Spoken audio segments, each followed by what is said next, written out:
Every city has its shadows, places where the light doesn't quite reach, and in those shadows, stories are born. Stories of pain, of survival, and sometimes of unexpected power. Tonight, in the heart of Atlanta, Georgia, on a quiet street corner where the hum of the city fades into silence, one such story is about to unfold. But this isn't just any story. This is the story of a woman who was underestimated. A woman who would remind the world that strength doesn't always roar. Sometimes it waits in silence, ready to strike when the moment is right. Her name is Kendra Hayes, a 32-year-old disabled Black woman known to her neighbors as the Quiet Woman, who lived alone in the small apartment above the corner store. To the outside world, she was invisible, just another face in a city that moves too fast to notice. But Kendra was anything but ordinary, and tonight, the world would learn why. It started like any other night. Kendra was making her way home after a long day.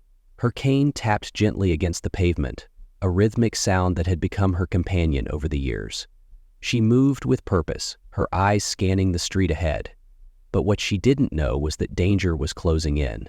A group of men, fueled by hate and ignorance, had been watching her.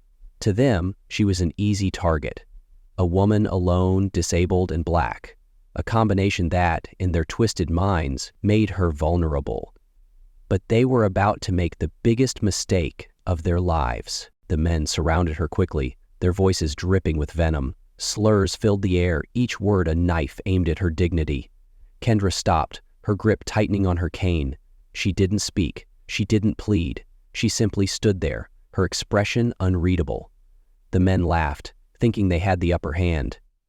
But they didn't see what was coming. They didn't see the storm brewing behind her calm exterior.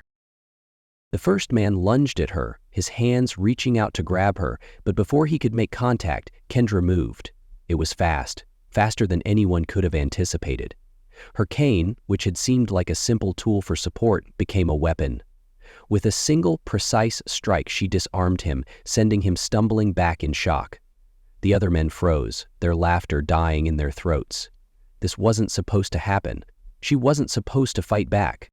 All by one, they came at her, and one by one, they fell. Kendra moved with a grace and precision that defied her disability.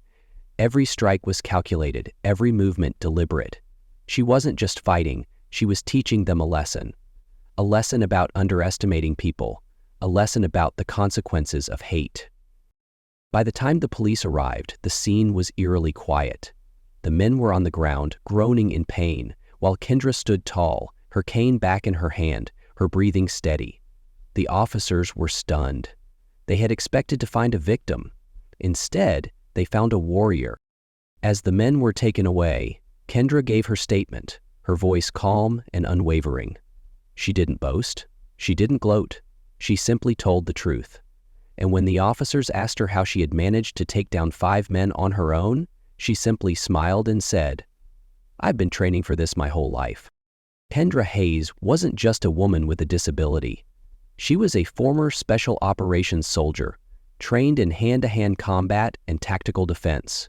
An injury had forced her to retire, but it hadn't taken away her skills. She had chosen a quiet life, but she had never forgotten how to fight. And tonight, she had proven that strength isn't about what you can see.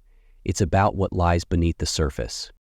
Back in her apartment, Kendra sat by the window, looking out at the city she called home. The streets were quiet again, but she knew the fight wasn't over. Hate still existed, lurking in the shadows.